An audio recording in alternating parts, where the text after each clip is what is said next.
Hello friends, இந்த வீடியோவில் ஒரு லஞ்ச் பாக்ஸ் ரெசிபி தான் பார்க்க போகிறோம். 10 நிமிஷத்தில் தக்காளி சாதம் எப்படி செஞ்சிடலான்னு சொல்லிட்டு பார்ப்போம். அதுக்கு ஒரு பெரிய வெங்காயம் நீல வாக்கில் கட் பண்ணி வச்சுருக்கேன். 2 தக்காளி பழத்தை பொடியாக கட் பண்ணி வச்சுருக்கேன். இஞ்சி பூண்டு தட்டி வச்சுருக்கேன்.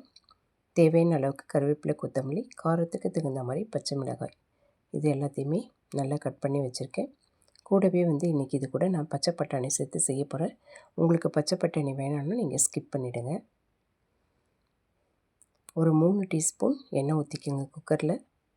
எண்ணெய் சூடானதுக்கப்புறமா ஒரு துண்டு பட்டை, 2 லவங்கம், கொஞ்சம் கடல் பாசி எல்லாம் சேர்த்து நல்லா பொரிஞ்சதுக்கப்புறமா நாம் கட் பண்ணி வச்சுருக்க வெங்காயத்தை சேர்த்து நல்லா வதக்கிக்கோங்க. இது கூடவே பார்த்திங்கன்னா பச்சை மிளகாய் சேர்த்துக்கோங்க. கருவேப்பிலை இலைகளையும் சேர்த்துட்டு வெங்காயம் நல்ல பொன்னிறமாக வதக்கி எடுத்துக்கோங்க. நீங்கள் வெங்காயத்தை எந்த அளவுக்கு நல்ல பொன்னிறமாக வதக்கி எடுக்கிறீங்களோ அந்த அளவுக்கு சாதம் நல்லா டேஸ்ட்டாக வருங்க. இப்போ பார்த்திங்கன்னா வெங்காயம் நல்லா வதங்கிடுச்சு.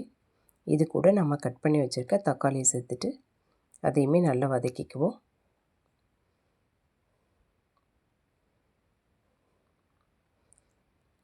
தக்காளி சீக்கிரம் வேகிறதுக்காக இது கூட கொஞ்சமாக உப்பு சேர்த்துட்டு நல்லா வதக்கி எடுத்துக்கிறேன். இந்த அளவுக்கு தக்காளி நல்லா குழைய வந்ததுக்கப்புறமா நம்ம இது கூட தட்டி வச்சுருக்க இஞ்சி பூண்டு சேர்த்து கிளறி விட்டுக்குவோம். இதனுடைய பச்சை வாசனை போகிற வரைக்கும். கூடவே கொஞ்சமாக கொத்தமல்லி தழை சேர்த்துக்கிறேன். அதுக்கப்புறமா நம்ம ஊற வச்ச பட்டாணியும் சேர்த்துக்கிறேன். சேர்த்துட்டு இது எல்லாத்தையும் நல்லா மிக்ஸ் பண்ணி விட்டுக்கிறேன். இப்போ நல்லா மிக்ஸ் பண்ணிவிட்டேன். இப்போ நம்ம காரத்துக்கு தகுந்த மாதிரி மிளகாய்த்தூள் சேர்த்துக்கிறேன். நான் 1 டீஸ்பூன் மிளகாய்த்தூள் சேர்த்துக்கிறேன். கொஞ்சமாக மஞ்சள்தூள் சேர்த்துட்டு இதனுடைய பச்சை வாசனை போகிற வரைக்கும் நல்லா கிளறி விட்டுக்கிறேன். இதனுடைய பச்சை வாசனை எல்லாமே இப்போ போயிடுச்சு. தேவையான அளவுக்கு இதில் நான் உப்பு சேர்த்துக்கிறேன்.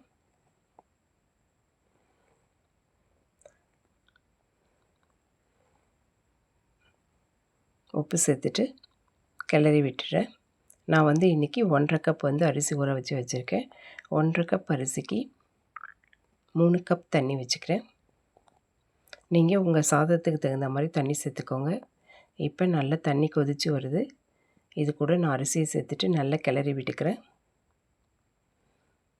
விசில் போடுறதுக்கு முன்னாடி பார்த்திங்கன்னா உப்பு காரம் எல்லாமே சரியாக இருக்கான்னு சொல்லிவிட்டு ஒரு டைம் செக் பண்ணிக்கோங்க. அதுக்கப்புறம் 2 விசில் விட்டு எடுத்துக்கோங்க. ஒரு 2 மினிட்ஸ் சிம்மில் வச்சு எடுத்திங்கன்னா நல்ல சுவையான தக்காளி சாதம் ரெடி ஆகிடும். சாதம் பார்த்திங்கன்னா நல்ல உதிரி உதிரியாக வந்திருக்கு.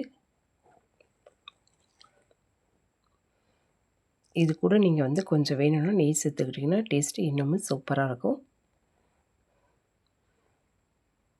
அதே சமயம் பார்த்திங்கன்னா சாதமும் நல்லா அடி பிடிக்காமல் வந்திருக்கு. நான் சொன்ன மெத்தட்லேயே செஞ்சு பாருங்கள், டேஸ்ட்டு சூப்பராக இருக்கும். கண்டிப்பாக நீங்களும் செஞ்சு பாருங்கள். செஞ்சு பார்த்துட்டு எப்படி இருக்குன்னு சொல்லுங்கள். வீடியோவுக்கு ஒரு லைக் கொடுத்துட்டு நம்ம சேனலை சப்ஸ்கிரைப் பண்ணிக்கோங்க. தேங்க்யூ.